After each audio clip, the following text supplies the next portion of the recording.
નમસ્તે, good morning વિદ્યાર્થી મિત્રો. આપણે નેક્સ્ટ લેક્ચરમાં આગળના દાખલા ગણીએ. એક સરસ દાખલો છે મિત્રો, 13.5 સ્વાધ્યાય. તેમાં એક આપેલ સિક્કાનું દળ 3 ગ્રામ છે. બધા ન્યુટ્રોન પ્રોટોનને એકબીજાથી અલગ કરવા માટે જરૂરી ન્યુક્લિયર ઉર્જાની ગણતરી કરો. સરળતા ખાતર સિક્કો સંપૂર્ણપણે Cu એટલે કે તાંબાનો છે. પરમાણુઓ કેટલું દળ ધરાવે છે, પરમાણુ દળાંક પણ આપેલો છે. તો મિત્રો 3 ગ્રામનો સિક્કો છે, m બરાબર 3 ગ્રામ. સિક્કાનું દળ આપ્યું છે, ખાસ યાદ રાખજો, 3 ગ્રામનો સિક્કો છે અને તાંબાના બધા જ પરમાણુમાં આપણે પ્રોટોન અને ન્યુટ્રોનને છૂટા કરવાના છે. તેની કુલ ઉર્જા આપણે શોધવાની છે. એનું પરમાણુ દળ આપેલું છે કે માસ ઓફ તાંબાનું પરમાણુ દળાંક પરમાણુ ભાર m કેપિટલ M કહીએ તો પણ ચાલશે. 62.92996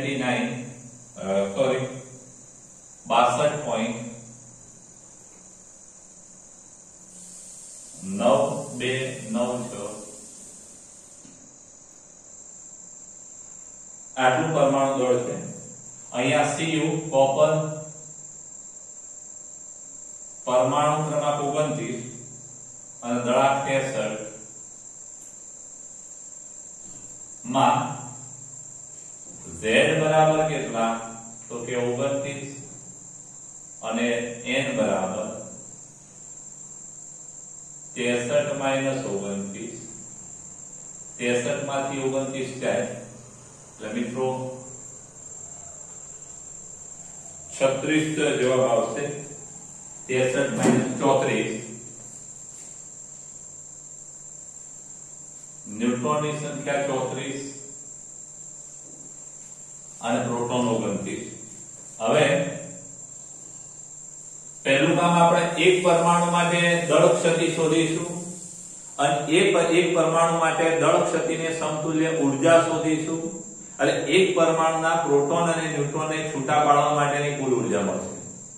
અને મિત્રો એ જે કુલ ઊર્જા છે એ કુલ ઊર્જાને 3 ગ્રામમાં જે તાંબાના પરમાણુઓ છે એ પરમાણુઓની સંખ્યા શોધવી પડશે અને એના વડે ગુણીશું એટલે મિત્રો કુલ ઊર્જા મળી જશે.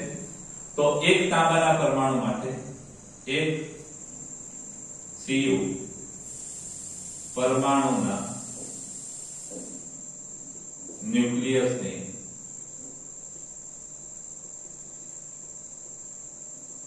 બંધન ઊર્જા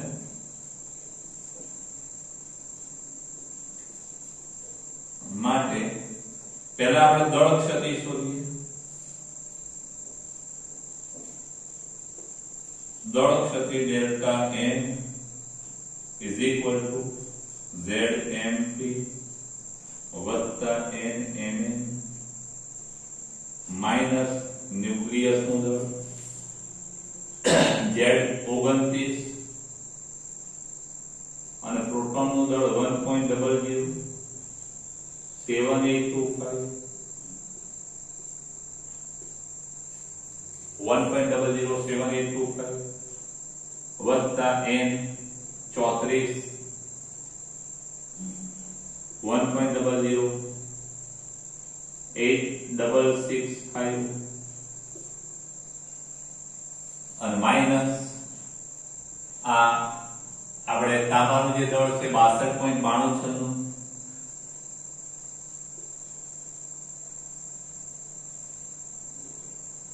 0 એટોમિક માસ યુનિટ. મિત્રો આ બેનો ગુણાકાર કરીશું તો એ જવાબ આવશે 29.22 6925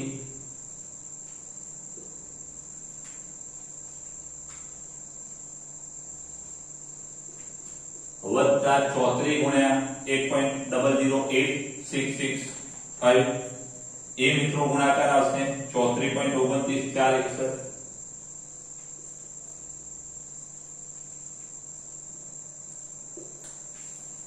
અને એમાંથી મિત્રો જે બાદ કરવાના છે એ 62.92 માઈનસ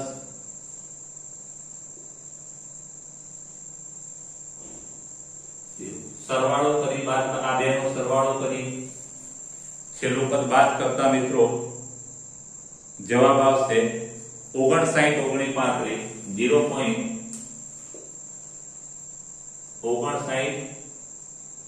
0.59 યુનિટ આ મિત્રો ડેલ્ટા એમ આવશે દળ શક્તિ 59 હવે મિત્રો એક પરમાણુની બંધન ઊર્જા EB ડેલ્ટા એમ ગુણ્યા c સ્ક્વેર 59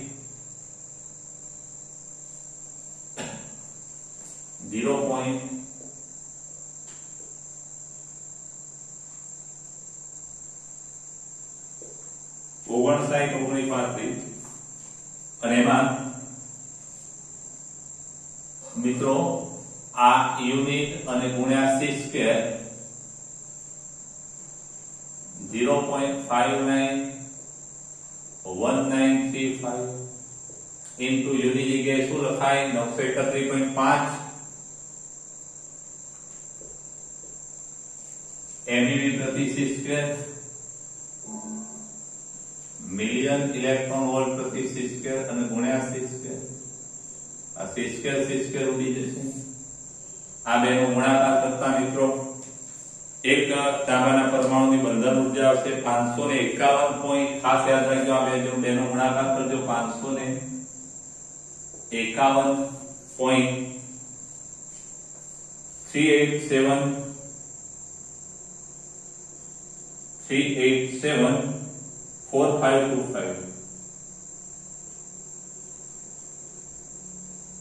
મિલિયન ઇલેક્ટ્રોન આટલી બંધન ઊર્જા થશે આ મિત્રો એક તાંબાના પરમાણુની છે હવે આપણે પરમાણુની સંખ્યા શોધવી પડશે પરમાણુની સંખ્યા શોધવા માટે 3 ગ્રામમાં પરમાણુની સંખ્યા કેટલી તો મિત્રો એક પરમાણુનું દળ આટલું છે એટલે આટલા દળમાં એક પરમાણુ તો 3 ગ્રામમાં કેટલા તો આપણે એમ કહી શકીએ પરમાણુઓની સંખ્યા આપણે એમ કહી શકીએ m બરાબર કુલ દળ બરાબર શું થાય તો કે પરમાણુઓની સંખ્યા અથવા ન્યુક્લિયસની સંખ્યા ગુણ્યા એક ન્યુક્લિયસનું દળ કોનું આ તાંબાનું છે મિત્રો અને માટે n બરાબર શું થાય m ભાગ્યા કેપિટલ m કેટલા 3 ગ્રામ અને આ મિત્રો એટોમિક માસ યુનિટમાં છે 62 પોઈન્ટ આ ગ્રામ છે એટલે 62.92 આ યુનિટ છે એટલે મિત્રો અહીંયા ખાસ યાદ રાખજો 3 ગ્રામ અને આ યુનિટ છે એને આપણે ગ્રામમાં ફેરવવા પડે 62.92 ગુણ્યા એક યુનિટ બરાબર કેટલું દળ ખાસ યાદ રાખજો એક યુનિટ બરાબર દળ તો યાદ રાખજો એક એટોમિક માસ યુનિટ બરાબર 1.6605 ગુણ્યા 10 ની -27 કેજી થાય આપણે મિત્રો અહીંયા ગ્રામમાં ફેરવવાના છે એટલે આને કિલોગ્રામમાં ફેરવો કાં તો આને ગ્રામમાં ફેરવો ગ્રામમાં ફેરવવા હોય એમ થાય 1.6605 ગુણ્યા 10 ની આમાંથી 3 ઓછા કરી નાખો એટલે 24 આટલા ગ્રામ થાય એટલે 1.6605 ગુણ્યા 10 ની -24 આટલા ગ્રામ થાય આ ગ્રામ છેદમાં ઉડી જશે હવે 3 ભાગ્યા આટલા કરો કેલ્ક્યુલેટરમાં 3 ભાગ્યા 62.92 અને ભાગ્યા 1.6605 એટલે તમારો જવાબ આવશે 0.0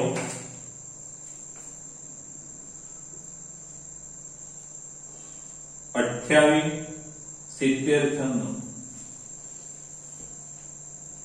અને ગુણ્યા 10 ની -24 પર જાય +24 અને આને આપણે આમ કહી શકીએ 2.8796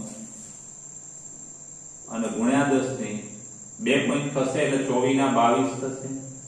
આટલા પરમાણુઓ છે મિત્રો, આટલા ન્યુક્લિયસ, અને આ ન્યુક્લિયસની સંખ્યાને આપણે એક ન્યુક્લિયસની બંધન ઉર્જા વડે આપણે ગુણવો પડશે અને માટે બધા ન્યુક્લિયસોને છૂટા પાડવા કુલ ઉર્જા માટે પ્રોટોન અને ન્યુટ્રોનને અથવા એમ કહી શકાય કે 3 ગ્રામ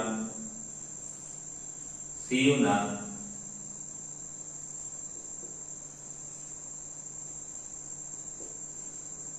પ્રોટોન અને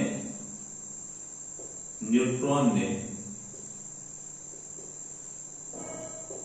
અલગ કરવા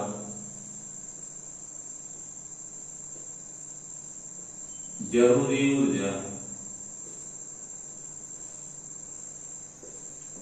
ઇઝ ઇક્વલ ટુ શું થાય તો એક ન્યુક્લિયસમાં પ્રોટોન અને ન્યુટ્રોનને છૂટા પાડવા માટે Eb ગુણ્યા n અને માટે ઇઝ ઇક્વલ ટુ Eb નું મૂલ્ય કેટલું છે 551.38 મિત્રો અહીંયા સુધી જ લખીએ આપણે 38 સુધી, પાછળના આંકડા કાઢી નાખીએ.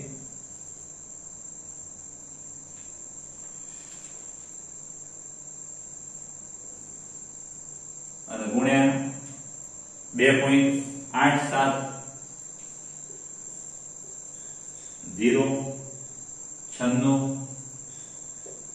ગુણ્યા 10 ની 22 મિત્રો ગુણાકાર કરો એટલે આપણો જવાબ આવશે, આવી જાય છે.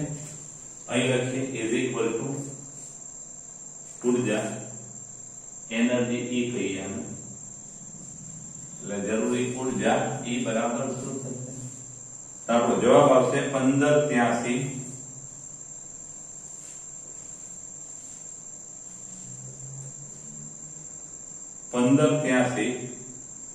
ગુણ્યા 10 ની 22 મિલિયન ઇલેક્ટ્રોન વોલ્ટ. આને આપણે એમ કહીશું 1.583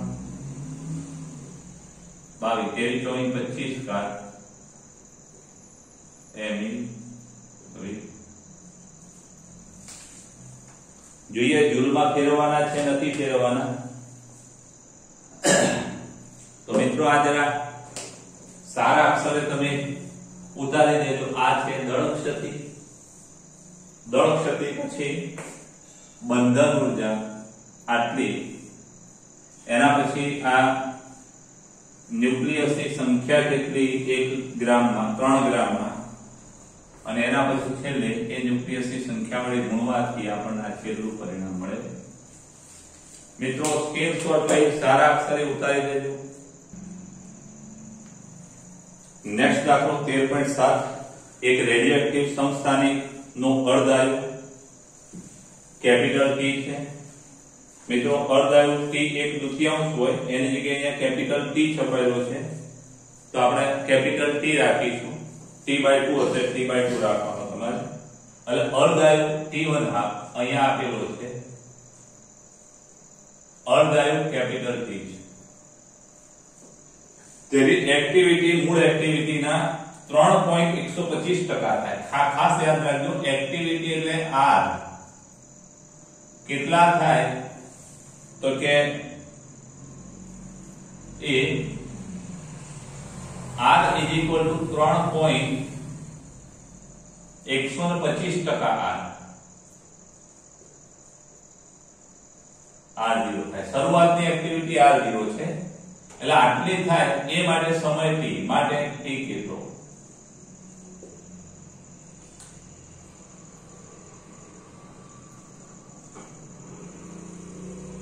અને બીજું મિત્રો બીજી વાત કરી બાજુ લખીએ તો ખાસ યાદ રાખજો, આ T શોધવા માટેના બે સૂત્રો. એક આપણું આ કે R/R0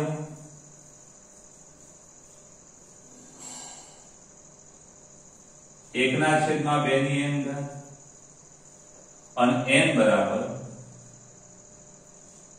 t ભાગ્યા અર્ધાયુ અને બીજો મિત્ર એક સૂત્ર આવું છે કે r બરાબર r0 e raised to -λ t જ્યાં લેમ્બડા કેટલા તો લેમ્બડા 0.693 ભાગ્યા t1 મિત્રો આ બે સૂત્રો છે કયું સૂત્ર બહુ સરળ પડે ખાસ યાદ રાખજો આ ટકા છે એટલે આપણે r0 100% લઈ લઈશું r0 બરાબર 100% લેતા r ભાગ્યા r0 is equal to r ની જગ્યાએ કેટલા મૂકશું આપણે 3.125 ભાગ્યા 100 માટે r0 ભાગ્યા is equal to 100 ભાગ્યા 3.125 મિત્રો 100 ભાગ્યા 3.125 કરો 32 જવાબ કદાચ આવશે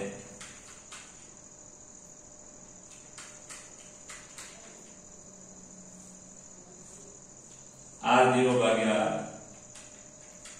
100 ભાગ્યા 3.125 32 જવાબ આવશે 32 અને 32 એટલે 2 ની 5 ઘાત 2 ની 5 ઘાત 32 થાય 2 દુ 4 2 દુ 4 દુ 8 દુ 16 દુ 32 અને માટે આપણે આ સૂત્ર લ્યું આને આપણે ઉલટાવીએ મિત્રો આને તો આને ઉલટાવીએ તો આવું થાય r0 ભાગ્યા is equal to 2 ની n ઘાત જે n બરાબર કેટલા અહીંયા is equal to 2 ની n ઘાત અને માટે n is equal to કેટલા સોરી 5 થાય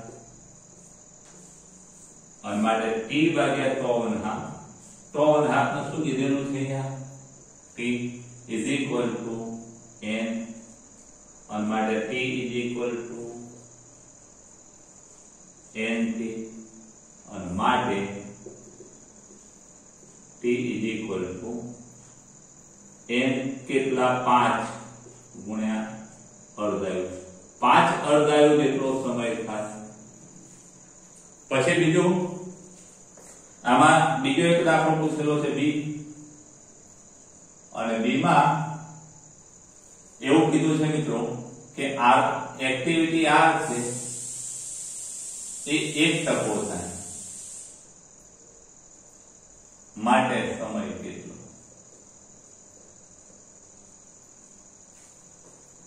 1 ટકો એટલે મિત્રો r ભાગ્યા r0 is equal to કેટલા થાય 1 ટકો આના આઈડિયા ગણાય મિત્રો r ભાગ્યા r0 1 ભાગ્યા લાડા આપણે આમ કહી શકીએ r બરાબર r0 ભાગ્યા 100 આ રીતે રાખી શકાય મિત્રો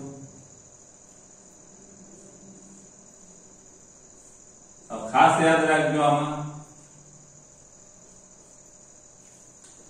આમાં બે ની ઘાત આમાં મળશે નહીં એટલે મિત્રો આપણે એ રીતે આને ગણીશું નહીં પણ અહીંયા log લઈ લઈએ આમાં એક બીજી રીત છે મિત્રો r બરાબર r0 e raised to minus lambda હવે r is equal to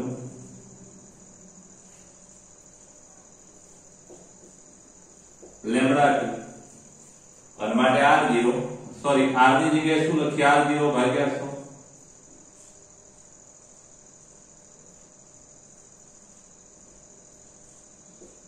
મિત્રો ગણિત બહુ મહત્વનું છે આમાં r0 ઉડી જશે અહીંયા 1/100 તમે તરત જ કેલ્ક્યુલેટરમાં 1/100 કરશો એવું નહીં કરવાનું કેમ નહીં કરવાનું એનું કારણ હું તમને કહું હવે ખાસ યાદ રાખજો 100 ઉપર લઈ જઈએ તો 100 ની કેટલી ઘાત થાય માઇનસ 1 ઘાત અથવા 1/100 is equal to 1/e raise to minus lambda T.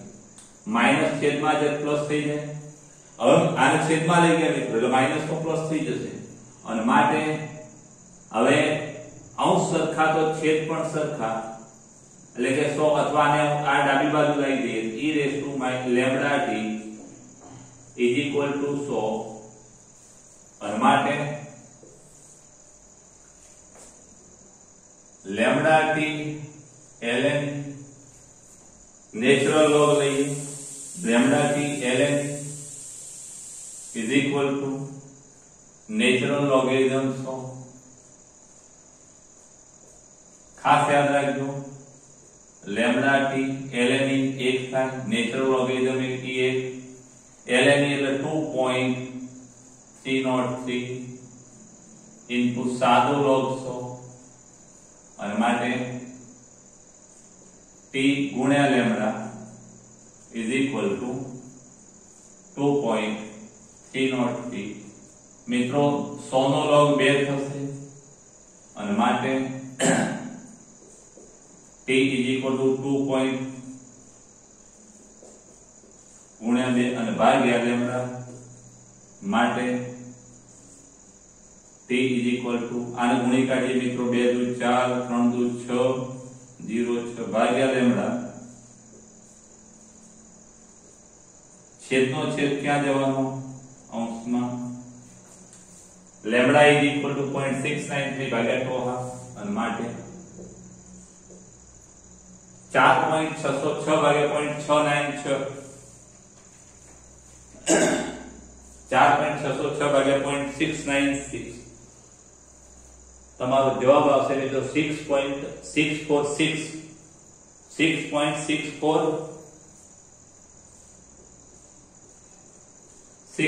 કોઈ આંકડો છે 4 6.646 પછી 4 આવે સોરી 46 આયા કરે મિત્રો ચાલશે. તો 1/2 ની જગ્યાએ આપણે t લખીશું એટલે આવો આપણો જવાબ આવશે. મિત્રો આ રીતે પણ આને ગણી શકાય આ મેથડમાં પણ એ પણ હું તમને જરા કહી દઉં. આનો સ્ક્રીનશોટ લઈ લેજો હવે સ્ક્રીનશોટ તમે લઈ લીધો હશે. આ મેથડમાં પણ જવાય પણ મિત્રો એમાં થોડી મુશ્કેલી ઊભી થઈ શકે. એમાંય નેચરલ લોગ છેવટે આ સૂત્ર આવશે. અહીંયા માનો કે તમે આ રીતે કર્યું અહીંયા કે આ r ભાગ્યા r0 ઇઝ ઇક્વલ ટુ આ એમાં બી છેવટે મિત્રો આ ઘાત આવશે કારણ કે બંને બાજુ નેચરલ લોગ તો લેવો જ પડશે. r ભાગ્યા r0 ભાગ્યા r ઇઝ ઇક્વલ ટુ 100 થાય અને 100 ઇઝ ઇક્વલ ટુ 2 ની n ઘાત લેવી પડે મિત્રો એટલે 2 ની n ઘાત ઇઝ ઇક્વલ ટુ 100 અને માટે n into ln2 is equal two ln 100 ખાસ યાદ રાખજો અને માટે n ln2 0.693 અને ln એટલે 2.303 into log 100 અને માટે n is equal to 2.303 log 2 એટલે 2 અને ભાગ્યા 0.693. મિત્રો એ રીતે પણ ગણો તો છેવટે જ આવશે. છેવટે તમે જોઈ લો 2.303 ગુણ્યા 2 ભાગ્યા 2.303 ગુણ્યા 2 ભાગ્યા 69 ખ્યાલ આવી ગયો એટલે n મળી ગયો મિત્રો. આ જે n મળશે એ કેટલો મળશે તો n નું મૂલ્ય 6.646 મળશે આ n અને આપણું સૂત્ર આવું છે કે t nt half nt n નું મૂલ્ય આ મૂકી દો એટલે મિત્રો આવી જાય. આ રીતે પણ ગણી શકાય પણ આ એક વાત ખાસ યાદ રાખજો આ વસ્તુ આ આઈડિયા આવવો જોઈએ. આ આવે તો જ મેળ આવે અને પછી આ n કઈ રીતે મેળવવા નેચરલ લોગ લેવો જ પડે અને બેનો નેચરલ લોગ બધાને ખબર હોવો જોઈએ 0.693. સ્ક્રીનશોટ પેલાનો લઈ લીધો છે હવે લેવો જ લઈ લેજો.